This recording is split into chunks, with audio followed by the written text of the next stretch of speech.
Good morning. It is Tuesday, April the 19th. I'm Shane Seeley. I hope you had a good Easter weekend, and this is the CBC Morning Report.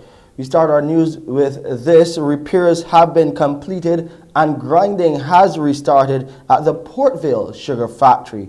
That's what we're hearing, as mechanical failures have been fixed. These were ongoing problems since last week. Trevor Thorpe has the latest on this situation. Grinding of this year's sugar crop got off to a slow start. However, operations restarted at the Port Vale factory yesterday. And Minister of Agriculture, Food and Nutritional Security Indar Weir headed the delegation on tour of the facility today. I am confident enough to know that the team here will keep us going, and we are going to be able to still continue to be ahead of the curve because we are further ahead this crop than we were last crop. And frankly, everything is ahead of last crop season. So I am happy that we are in a position to report to the public of Barbados that the factory is back up and running. The sugar harvest has resumed. We are taking canes from the farms this morning, and we will continue to do so throughout the week. Given the challenges of this for next year's sugar crop, most of the international suppliers has already given us very long timelines, and even with the timelines, they are giving us, there are no guarantees to those timelines, but we are being proactive and we are placing the orders to those critical pieces of equipment which we know we have to work on during this coming out of crop, and those that we will examine when the crop is finished. We look at the possibility of freighting those parts in. Chairman of the Barbados Sugar Industry Limited, Mark Seeley, thanked the engineers at the factory and the stakeholders for working together in the interest of the industry. We all agree that for the next crop, number one, we're going to really have to start very early preparing, and number two, we're probably going to have to spend a bit more money on the factory. But we are the team, the whole team, the field, the factory, all the stakeholders, the Barbados Workers Union, we're all working very, very hard to improve the industry, and we really need the support of the public, etc. in this. People are working very hard. We're trying to make the field more efficient. We're trying to make the factory more efficient. We're looking at options to try and make the industry sustainable through for 12 months of the year. The factory was abuzz with activity today as operations returned to normal. Trevor Thorpe, CBC News. And we'll continue to update you on progress with the sugar industry and its restart right here on the Morning Report and in our CBC News subsequent newscasts as well. We'll take a break here. We have COVID-19 updates coming your way as well as other international news.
Looking at what is happening with COVID-19 locally, there were 164 new cases recorded in Barbados yesterday, 65 males and 99 females. These were identified out of 585 tests conducted by the Best dos Santos Public Health Laboratory. Of those positive cases, 20 individuals were under the age of 18 and 144 were 18 years and older. There were 85 people in isolation facilities, while 3,133 people were in home isolation.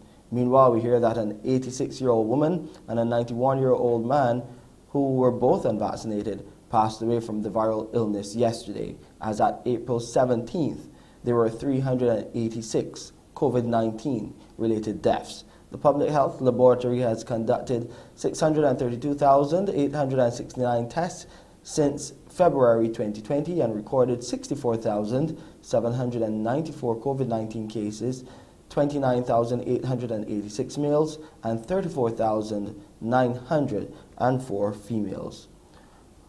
Over in Jamaica, the restriction on event permits for several areas in Westmoreland, including the entertainment hub Negril, has dampened the spirits of organizers there. However, a meeting with the head of the Westmoreland Police Division, members of the